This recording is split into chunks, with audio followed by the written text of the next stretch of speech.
Muchísimas gracias, Guillermo. A ver, en primer lugar quisiera agradecer a los responsables de la Cátedra de Emblemática Barón de Valdeolivos, a todos mis compañeros de la misma, la confianza depositada en mí a la hora de abordar este complejo tema, del que sin más me paso a ocupar. Quisiera comentarles también en primer lugar que en el folleto que se les ha entregado, pues que tienen un poquitín lo que vamos a ver. Lo que pasa que no me voy a meter mucho en nomenclaturas, porque si no nos perderíamos bastante.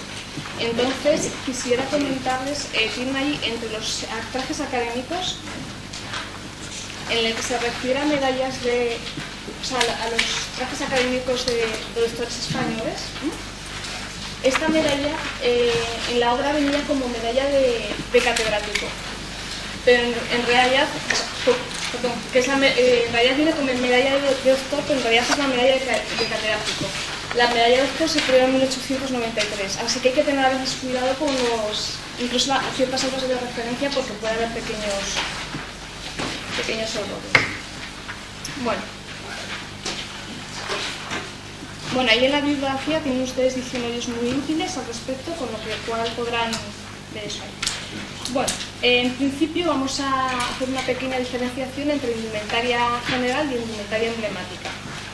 La indumentaria en general, con indumentaria se designa la vestimenta de una persona para adorno o abrigo de su cuerpo.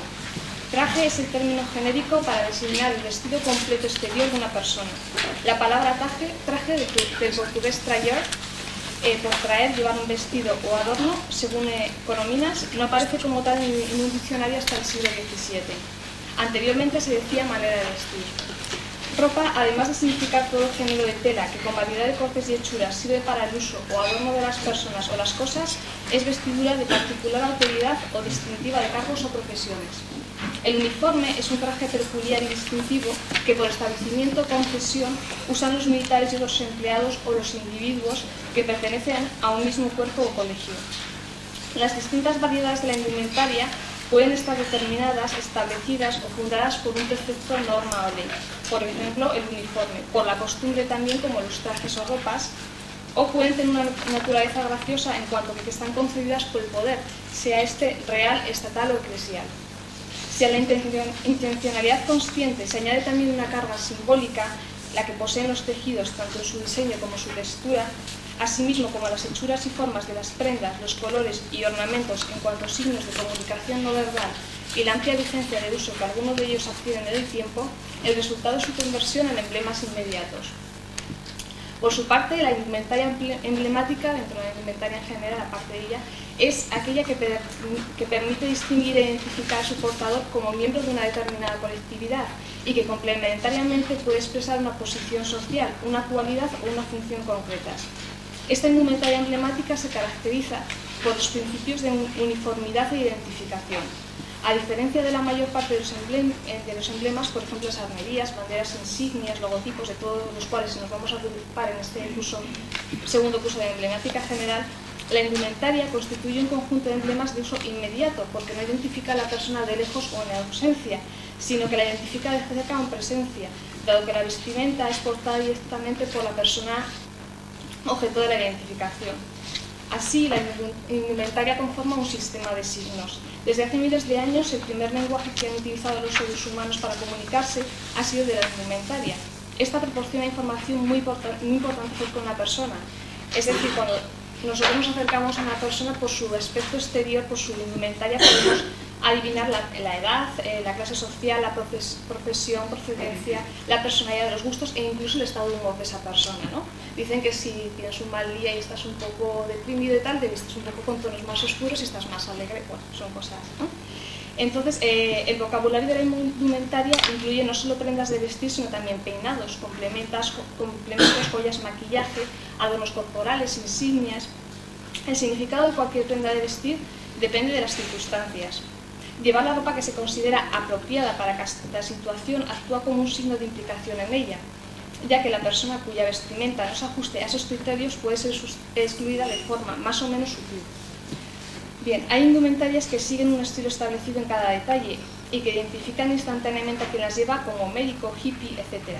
Estas indumentarias pueden llegar a estandarizarse tanto que se las considere prácticamente un uniforme. Por ejemplo, el traje de rayas finas con bombín y paraguas negro de la City londinense.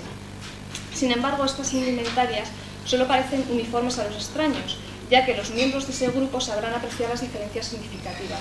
Por ejemplo, la corbata del hombre de negocios londinense revelará a sus colegas la escuela a la que asistió, y el corte y tejido de su traje les permitirá adivinar su nivel de ingresos.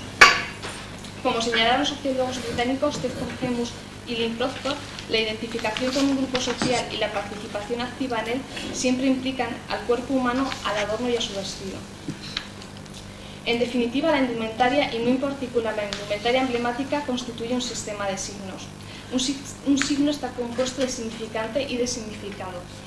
El significante es el aspecto formal, la forma, es el aspecto material. En este caso, el diseño de la indumentaria que responde al principio de uniformidad o repetición.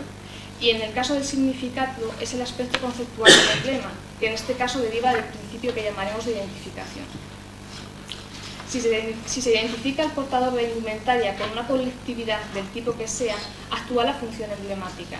Pero si se lo identifica como participante en una determinada ceremonia, actúa como función ritual. Se pueden distinguir varios tipos de indumentaria dependiendo del grado de cumplimiento del principio de uniformidad y del predominio de la función emblemática o de la ritual.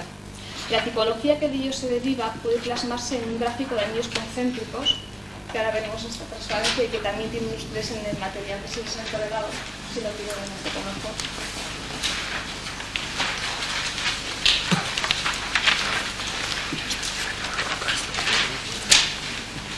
Bueno, en el primer anillo, el central, se sitúa el núcleo duro de la indumentaria emblemática, la cual se caracteriza por una presencia acusada al principio de uniformidad y de la función emblemática. A su vez, dentro de este grupo pueden distinguirse dos variedades, que son las dos mitades del anillo. Por un lado está la indumentaria sin función ritual o uniformes normales o de diario. En esta categoría encontramos los uniformes militares, los hábitos de las órdenes religiosas, las de monjas y monjes, los uniformes escolares, los uniformes deportivos, la ropa de trabajo, las vestiduras litúrgicas.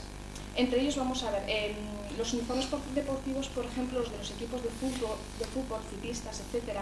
Todos ellos conllevan signos distintivos que permiten reconocer desde lejos al equipo favorito, al campeón o al vencedor de una prueba o competición o aquel por el que se ha apostado, por ejemplo, en el caso de los hockeys, los cuales se visten con los colores emblemáticos de cada cuadra a la que pertenecen, lo que permite seguirlos a distancia durante una carrera de caballos y adivinar quién ha sido el vencedor. Los juegos de balón colectivos fueron los primeros en acusar la necesidad de unos signos distintivos que permitieran reconocer fácilmente a los jugadores de cada equipo. Tanto para el público como entre ellos mismos debían reconocerse. Y al igual sucedía en un campo de batalla en la Edad Media, por ejemplo, con los ejércitos necesitaban reconocerse, al igual que también ahora pasa con los ejércitos actuales. El traje deportivo en realidad es un auténtico símbolo y llega a convertirse incluso en un uniforme defendido con orgullo por quienes lo han elegido. Entre la ropa de trabajo encontramos la de camareros, azafatas, dependientes del supermercado en concreto. En este caso se trata de uniformes llamados hasta de empresa. Por otro lado está aquella indumentaria que sí responde a la función ritual y que se usa solo en ceremonias especiales, como son las vestiduras litúrgicas, los uniformes de gala que se utilizan para un determinado día, para una ceremonia un poco más especial, los hábitos de las cofradías en los casos de Semana Santa, de las órdenes militares, el traje académico o el uniforme diplomático de embajadores, etc. Aunque pudieran parecer del primer grupo, pertenecen también a las togas de magistrados, ya que se usan ceremonias determinadas, pero no en los despachos ni en todas las actuaciones exteriores, como sería un ejemplo extremo, por ejemplo, si acudieran al levantamiento de un cadáver, no van con la toga. Bueno, en el segundo anillo, el exterior, no hay trajes tan estrictos en uniformidad ni función emblemática como en el núcleo duro, pero ambas todavía predominan. Aquí se contaría, por un lado, con ropa de trabajo que no llega a ser uniforme de empresa, tales como las batas de médicos y enfermeras, porque algún vestido con una bata blanca sugiere varias posibilidades: un médico, un farmacéutico, un profesor de ciencias, pero no sabemos quién es en concreto. Y también tenemos el mono o buzo de los obreros, que es un caso peculiar porque tanto los uniformes como los hábitos están regulados, de modo que en tales casos la función emblemática es deliberada, lo que no sucede aquí. una persona se pone una bata o un mono para no mancharse, no para que lo identifiquen como parte del personal sanitario o como obrero. Del mismo modo, un astronauta lleva un traje espacial para sobrevivir en el espacio. Se trata, pues, de usos prácticos que han derivado gracias a un cierto grado de uniformidad en indumentaria cuasi emblemática. En este sentido, conviene señalar que tradicionalmente entre las clases populares han sido las distintas profesiones las que han marcado los hábitos indumentarios. Dentro de este mismo anillo existe otra parcela, caracterizada también por una cierta uniformidad, quizá algo más laxa que en el otro bloque, pero en cambio con una mayor voluntad emblemática. Pertenecen a esta categoría dos tipos de indumentaria aparentemente muy distinta, pero que en definitiva responden al mismo sentido de grupo que en términos antropológicos podría calificarse de tribal. Se trata por un lado del traje regional y por otro el llamado de las tribus urbanas. El traje regional designa un conjunto de vestidos típicos de una región o país, y de él es un claro ejemplo el traje escocés, que después de haber sido prohibido durante 35 años tras la derrota del pretendiente Carlos Eduardo Estuardo en Culloden en 1766, fue retomado por el pueblo de Escocia con un orgulloso sentido de identidad nacional, que no se ha desvanecido con el tiempo. En el traje escocés, tanto el kilt, que es la falda que todos conocen, como el echarpe, llevan un tartán, es decir, un tejido de lana a base de cuadros de colores, los cuales identifican a cada uno de los distintos clanes escoceses. De forma muy similar a como lo hacía en la antigüedad una librea heráldica, que era un tipo de traje que se concedía a las personas destinadas al servicio de un determinado señor y que llevaban los emblemas de este. Así se reconocía que X criados o X personal eran de tal señor, o sea, o estaban al servicio de tal señor. Por otra parte está la vestimenta deliberadamente identificativa de lo que se ha dado a llamar tribus urbanas, todas las cuales conllevan siempre una estética muy característica que normalmente se asocia a un determinado tipo de música e incluso en ciertos casos hasta a una ideología. Por esta pasarela desfilarían heavies, punky, skinheads, raperos, hasta paris, grunge, pero también los llamados pijos, a excepción de estos últimos que por razones de clase suelen estar a favor del statu quo. El resto de tales tribus adoptan esa indumentaria cuasi emblemática para dejar clara su pertenencia a un grupo antisistema. Llevar el tipo de prendas propio de cada tribu no solo expresa una negación de la personalidad, sino que es marca de integración en un grupo determinado, lo cual permitirá además participar plenamente de la exaltación colectiva. Un ejemplo bastante gráfico es, por ejemplo, el de un concierto, sea heavy, pop o del tipo que sea, ya que, como se ha dicho, la indumentaria en estos casos suele ir ligada a un determinado tipo de música. En el tercer anillo, el exterior, la función emblemática está ya muy debilitada y predomina más que nada la función ritual, que expresa la participación y la posición de una persona en un determinado acto social y formal. El traje ceremonial y ritual estarían aquí dentro. Los trajes de noche, de boda, de comunión. Sí aparece hasta cierto punto el principio de uniformidad, pero no el de identificación. En una boda una novia sí queda identificada como la novia, pero no como perteneciente al colectivo de las novias. En cuanto a la uniformidad es más común en el caso del traje de noche masculino, pero en el caso del traje de noche femenino los rasgos no son tan rigurosos, aunque hay unas líneas básicas, ¿no? Pues el corte, el estilo, los materiales utilizan más brillos, etcétera, son más elegantes que un traje de día y demás. No puede haber un cambio radical en el tiempo en el caso de los trajes de noche femeninos porque entonces no se reconocería el traje de noche. Por ejemplo, que es más largo en el caso del traje de noche que frente al traje de cóctel, que es un vestido arreglado y corto. Para concluir con esta aproximación tipológica, conviene señalar que hay cierta indumentaria que sin tener una finalidad funcional o de reconocimiento la puede tener de distintivo infamante, como los sanbenitos o vestimenta de los reos de la Inquisición, indumentaria de prostitutas, moriscos, judíos, etc. En efecto, el traje puede ser marca de discriminación en un medio empleado por la sociedad para identificar a sus parias.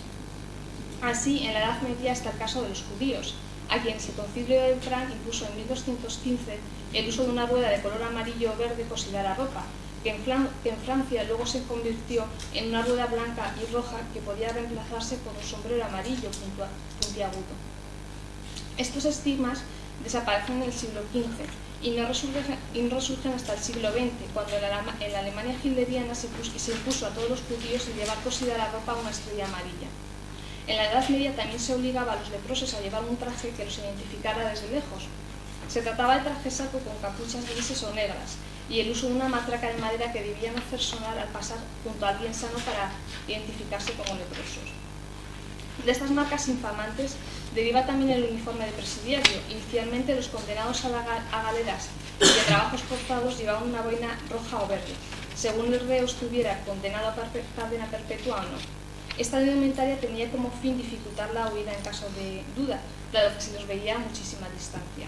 Con el tiempo, esta ropa se convirtió en el característico traje a rayas amarillas y negras, que hoy se identifica universalmente como el traje de presidiario, aunque su uso haya decaído.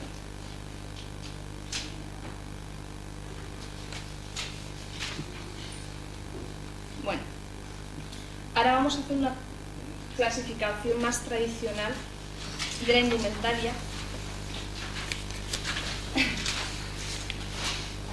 de tal forma que en virtud de una división social básica, heredera de la vieja tripartición estamental, en laboratorios, es decir, gente que trabaja, trabajadores, bellatores, gente que guerrea o guerreros, aquí los tenemos, y oradores, gente que reza, la indumentaria suele clasificarse en indumentaria civil, indumentaria militar y indumentaria eclesiástica, que lo tienen en el material, está dividido exactamente así. Bien, ahora bien, desde la perspectiva del diseño, es decir, según la forma, puede clasificarse la indumentaria en vestido tipo uniforme y vestidura tipo talar. La vestidura tipo uniforme podríamos considerarlo el traje compuesto de chaqueta y pantalón, los uniformes militares, trajes diplomáticos, etc. Y la vestidura tipo talar, es decir, alargada, una pieza así, serían ropones, togas, hábitos y dalmáticas. Por último, estaría toda la ropa que no es un uniforme, pero que se reconoce como tal, y que es porque coincide en unos determinados rasgos, como acabamos de comprobar al analizar la clasificación anterior de los elementos, la transparencia anterior.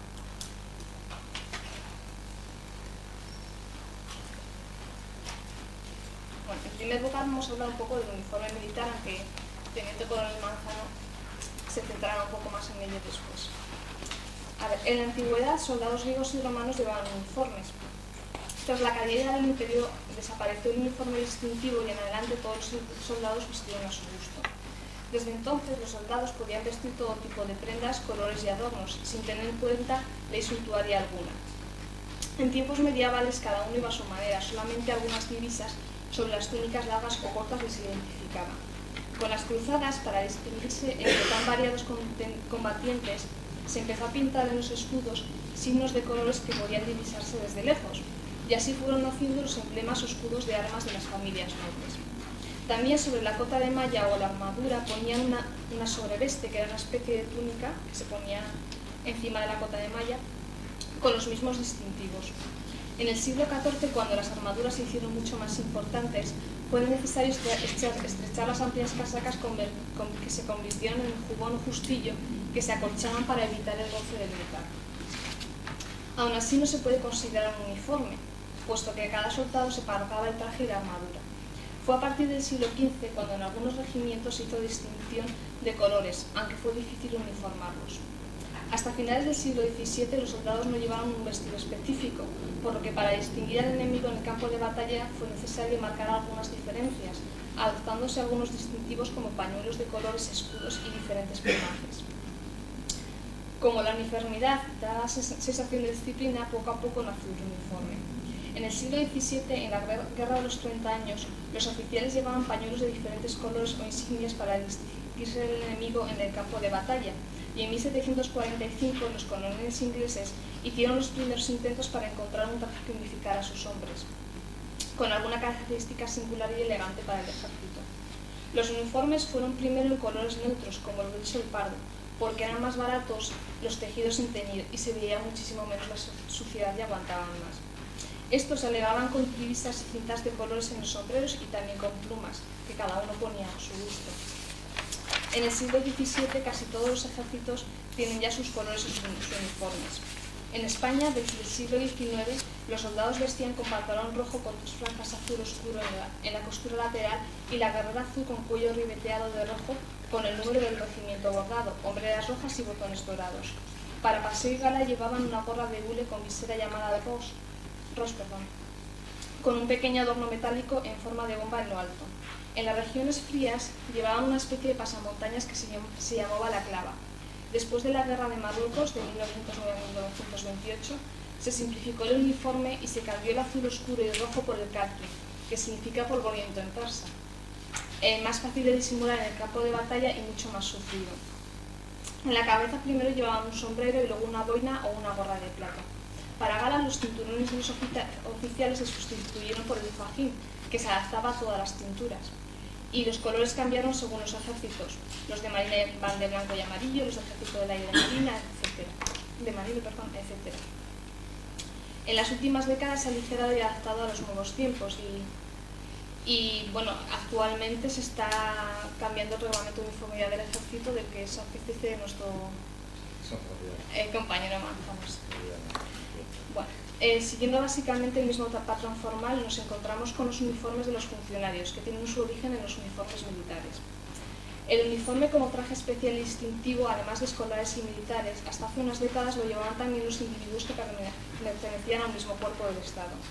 En España, desde el siglo XIX y hasta 1950, los cuerpos de la Administración Civil del Estado tenían uniformes, pero no solo de gala, sino también de diario, como los de correos, telégrafos, además de embajadores e ingenieros. Unos llevaban bicornio negro con galones dorados y plumas, casacas con bordados de oro, pantalón y espadín. Incluso los de menor categoría, como los peones camineros, llevaban un traje gris con botones dorados y 4 bolsillos de parche, hombreras con distintivos y cinturón o fajín de distintos colores. Sufrieron así los uniformes de todas las carreras como los de practicantes, pedidos mercantiles y hasta maestros. Todo el mundo iba uniformado a las fiestas y ceremonias. Los concejales también usaban uniformes, así como los diputados provinciales y los delegados de los distintos servicios de los ministerios. Los botones con el escudo nacional en relieve eran dorados en los funcionarios de mayor categoría y plateados en los de rango inferior, lo mismo que el bordado de las sombreras. Los uniformes servían para los actos oficiales y políticos y para las celebraciones sociales, como las bodas y entierros. Los de los cargos políticos y funcionarios llevaban en la época de la dictadura del régimen franquista botones con el escudo del Movimiento Nacional, formado por el ala de 5 flechas verticales cruzado por el yugo horizontal. Los uniformes, casi todos desaparecidos, los llevaban orgullosos los funcionarios porque les daban cierto empaque a los que los usaban y porque además les evitaba gastar sus propias prendas. El principio de dignidad y un alejamiento de la moda han dado lugar a la formación de trajes particulares para los clérigos y dan lugar a los trajes de los profesores, que aún se usan en recuerdo de los tiempos en que toda enseñanza provenía de la autoridad de la Iglesia.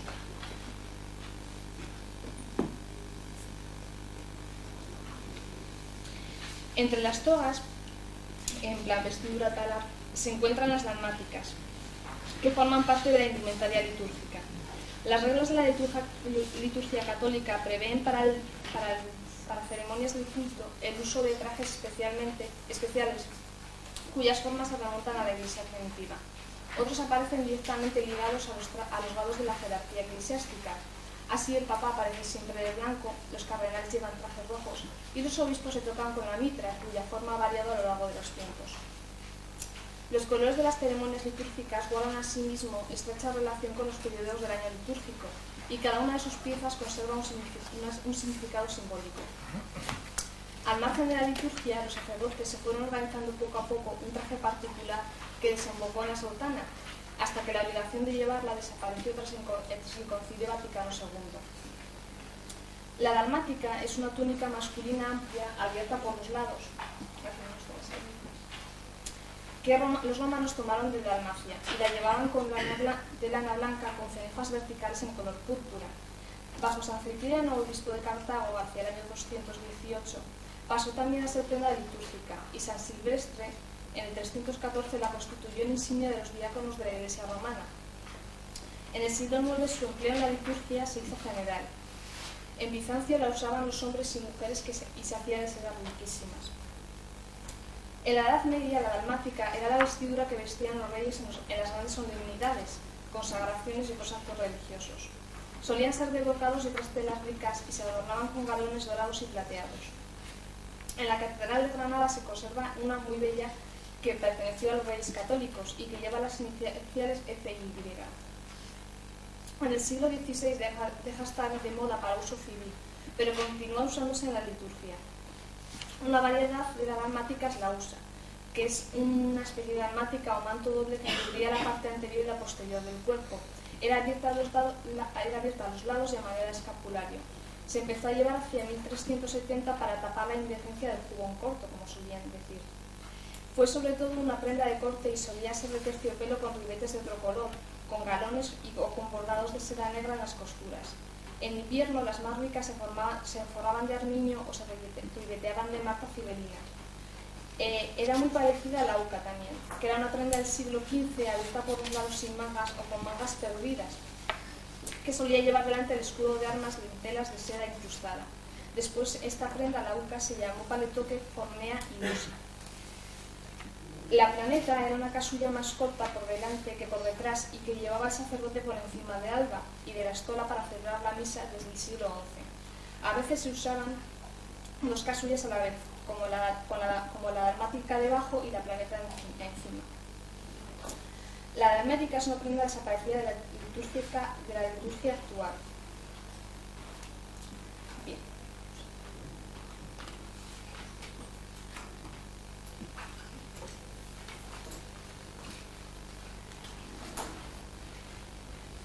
Bueno, ahora vamos a hablar de la toga universitaria.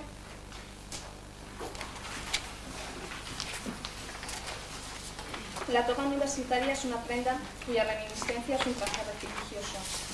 En las primeras universidades europeas de los siglos XII y XIII, fundadas a la sombra de monasterios y bajo la protección de la Iglesia, debido a que los profesores eran en su mayoría clérigos y usaban trajes largos propios por su constitución, se impuso la costumbre de que todos los profesores vistiesen de esa manera, aunque no fuesen eclesiásticos, surgiendo así la toga universitaria, que por extensión también usaban los estudiantes que habían alcanzado algún grado. Cuando a finales de la Edad Media el vestido de calle se fue haciendo más corto y ajustado, en la universidad se mantuvo la forma tradicional de toga larga y amplia, que se ponía sobre las demás prendas porque daba seriedad y prestigio. La hechura de la toga actual corresponde a una túnica abierta con mangas amplias o perdidas. Las mangas perdidas son las mangas que cuelgan así sin cerrar, semejantes a las que imperaban en España e Italia a finales de la Edad Media.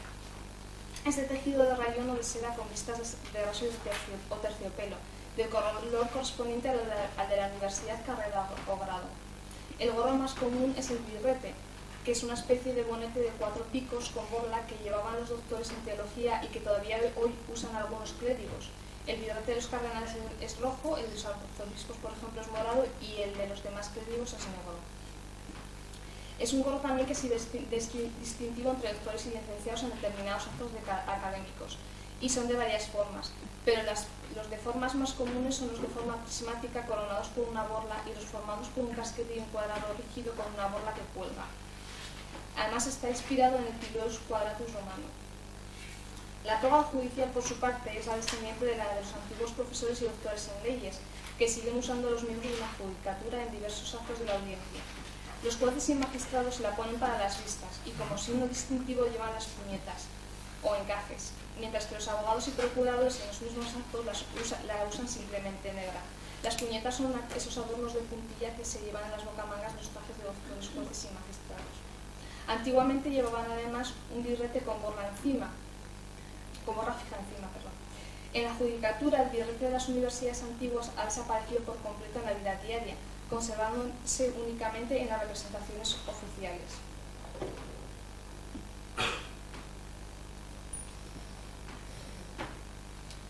Bueno, y ahora pasaremos a hablar un poquitín de las insignias.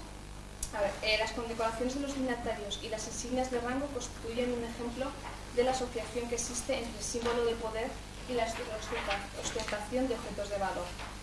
Lo mismo sucede con elementos ornamentales de la cabeza como la corona, diadema, tiara y mitra, y con las vestiduras sacerdotales o los trajes de ceremonia. El ornamento rico y valioso distingue, hecho que lo convierte en un símbolo de singularidad y de autoridad, también de dignidad. De esta manera, también un símbolo de jerarquía, además de las coronas reales y las tiaras de las princesas, los penachos de plumas de los pueblos primitivos. Respecto a las fuentes, hay una tipología que voy a describir en fuentes primarias y fuentes secundarias. Entre las fuentes primarias para el estudio de la indumentaria tenemos la legislación, las cuentas, cuánto costaron los uniformes, las revistas actuales de moda, internet, colecciones de indumentaria, etc. Para un análisis exhaustivo de este fenómeno tan complejo en cuanto a manifestación de comportamiento humano, se necesita un abordaje multidisciplinar. Para su estudio, las fuentes son numerosas y variadas, siendo fundamentales tanto las iconográficas como pintura, escultura, libros, miniados, sellos, pendientes, tapices, patrones, postales de moda, fotografía, cine, como las escritas, ya sean manuscritas, como testamentos, capítulos matrimoniales, almonedas, pregones y cuentas, como he dicho antes, cuyo ejemplo, por ejemplo, podría ser la contabilidad del rey Luis XI de Francia, que menciona con detalle todos los elementos necesarios para la confección de los equipos de los miembros de la Guardia Real. Las fuentes también pueden ser impresas, como las leyes, crónicas de viajes, tratados de moral, obras literarias o artículos periodísticos de opinión e investigación.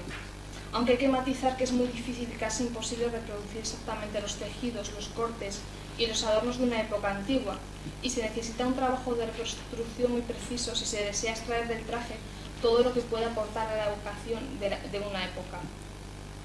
De ahí la extraordinaria importancia de las fuentes testimoniales materiales, es decir, de los fondos conservados en los museos de indumentaria y textiles, como son los casos del Museo de la Indumentaria Textil, que es la colección Rocamora, que depende del Ayuntamiento de Barcelona, y el del Victorian Albert Museum de Londres, entre otros.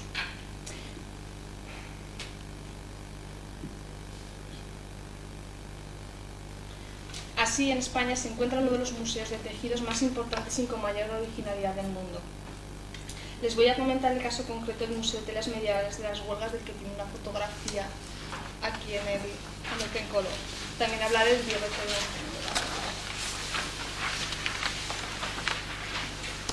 Bien, desde 1987 el restaurado espacio central de la Cilla del monasterio de Santa María la Real de las Huelgas de Burgos se ha convertido en la sede de este Museo de Telas Medievales.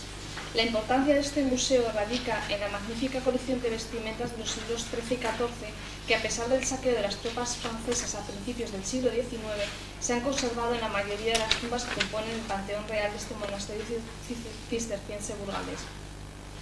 El origen del actual museo hay que buscarlo en la exploración de los sepulcros que en el año 1942 realizó una comisión especial creada al efecto. De aquellas investigaciones, dirigidas por Manuel Gómez Moreno, se desprendieron una serie de conclusiones que aclaraban las dudas de cómo vestían las clases sociales más elevadas de la Baja Edad Media castellana, dado que hasta ese momento solo podían estudiarse las miniaturas y las estatuas. La riqueza, variedad y abundancia de los restos encontrados en las huelgas acabaron demostrando que los tejidos españoles, en los que se mezclaban de forma natural y armoniosa las influencias árabes, mudéjares, cristianas y orientales, fueron durante algunos siglos el modelo a seguir por el resto de los europeos. En las renovadas instalaciones de este museo se exponen totalmente restauradas y en unas condiciones ideales de conservación una selección de estos tejidos. Las indumentarias más completas son las que vestían las momias del infante don Fernando de la Cerda, hijo de Alfonso X, y de doña Leonor de Castilla, hija del fundador de este monasterio. Tafetanes y brocados de seda con ricos entorchados de oro y plata son la base principal de las prendas más significativas. Aljubas, alubas, por ejemplo, estas eran una especie de jubón con faldas hasta la rodilla, peyotes y mantos, sobre las cuales se pueden ver las fotocopias adjuntas, que formaban parte tanto de trajes masculinos como de los femeninos. En la tumba de Fernando de la Cerda, una única que llega hasta nuestros días, además de las vestiduras y de los forros exteriores del ataúd, se hallaron una serie de elementos que hablaban claramente de la dignidad del fallecido. El anillo, la espada, el talí, los acicates, que es una especie de espuela, y el birrete. Este último, del cual tiene una fotografía en el material gráfico, era algo ceremonial por excelencia y aparece bellamente decorado por una sucesión de castillos y leones. Los adornos están realizados en plata, piedras preciosas, abalorios, aljófares, vidrios y corales.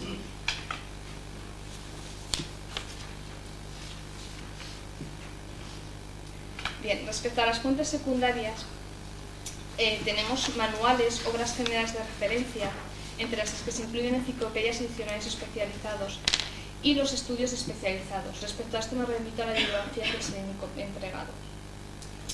La mayoría de los estudios sobre indumentaria aportan datos de mayor o menor interés desde las realidades sincrónicas o diacrónicas, pero en realidad no abordan su investigación desde una concepción global del fenómeno. Y cuando ésta se produce en carácter lineal del análisis histórico que buena parte de las investigaciones presentan, producen resultados poco atractivos. Nos ofrecen una sucesión de formas en un tiempo carente de sus realidades social, económica, cultural, psicológica o mental. Por esto, pocos estudios de conjunto entran en el reconocimiento y sobre todo análisis de la función simbólica que algunas prendas, ropas, trajes y uniformes poseen. Una de las dificultades a la hora de emprender un estudio de indumentaria emblemática, o lo que es lo mismo, un estudio de la indumentaria desde su función simbólica, es la dispersión. No solo de las fuentes, sino también bibliográficas. A este respecto, y concretando para el caso español, consideramos que sería fundamental la realización y publicación de repertorios sobre los estudios dedicados a esta tipología, y no solo monográficas, sino también, y aquí reside buena parte de la dificultad, de todos los artículos existentes, la mayoría dispersos por todo tipo de publicaciones, lo cual supone además su continua revisión. En este punto, las bibliotecas especializadas son de gran ayuda como punto de partida.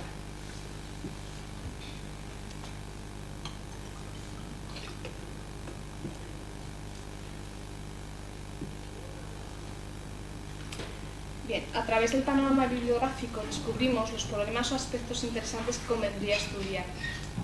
Otros se descubren a la vista de la documentación. Por ejemplo, para el caso de los uniformes de la Administración Civil Española, el comentario de algunos estudiosos sobre la inutilidad de las fuentes legislativas del siglo XIX para la recreación de sus trajes oficiales es demasiado tajante.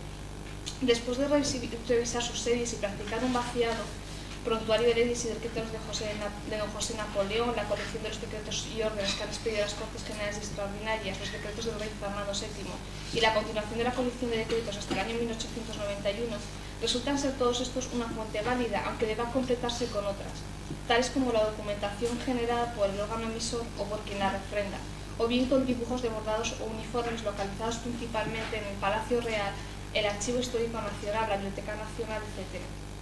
También en repertorios iconográficos de distinta naturaleza.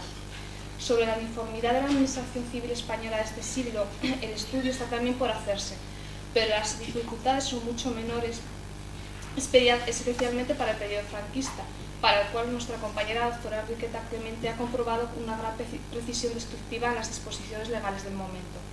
En la actualidad, otra potente herramienta de trabajo obviamente es Internet, donde cada día resulta posible encontrar más datos referentes a indumentaria. Sirva de ejemplo la dirección de la página web del Ministerio de Asuntos Exteriores, en la cual la Dirección General de Protocolo, Cancillería y Órdenes recoge información sobre los uniformes de la carrera diplomática. Así se puede comprobar que la uniformidad de la carrera diplomática, regulada tradicionalmente desde el Congreso de Viena de 1815, ha sido objeto recientemente de una normativa positiva que recoge y condensa las prácticas y tradiciones en esta materia. Los textos fundamentales son, de una parte, la Orden Ministerial del 3 de octubre de 1997 y la Orden Circular de 3222 de 28 de enero de 1998, que desarrolla el precepto anterior. Por su innegable interés he recogido en el material gráfico ambas órdenes, así como el diseño de los uniformes y distintivos diplomáticos señalados en las mismas. Bien, como conclusión, a menudo se requiere que el responsable del protocolo consejo sobre la indumentaria que debe vestirse en cada ocasión y de los complementos más adecuados para cada momento. Existe una gran cantidad de gestos de la vida social que parecen ligados al traje. Según la etiqueta propia de cada clase, la manera de saludar dependerá del tocado, de los guantes, del abrigo o de los zapatos, ya se entre en una casa particular, en un salón de recepciones, en una iglesia o una mezquita. Estos son usos que permiten a las personas reconocerse como pertenecientes o no a un grupo concreto. Se trata de usos a menudo tácitos en los cuales el traje cumple un papel esencial. Por ello, unas elementales nociones sobre indumentaria nunca sobrarán entre los conocimientos del jefe de protocolo. Hoy asistimos a una democratización de la indumentaria que ha hecho desaparecer gran número de estos signos distintivos. En cuestiones de indumentaria, como en todos los aspectos de la vida diaria, Lo más importante es que uno se sienta seguro con su forma de vestir y comportarse, procurando adaptarse al lugar, a las circunstancias del entorno en el que se desenvuelve, con personalidad y sin molestar a los demás. Eso es saber ser y saber estar. Y eso es todo por mi parte. Les agradezco mucho su atención y muchas gracias.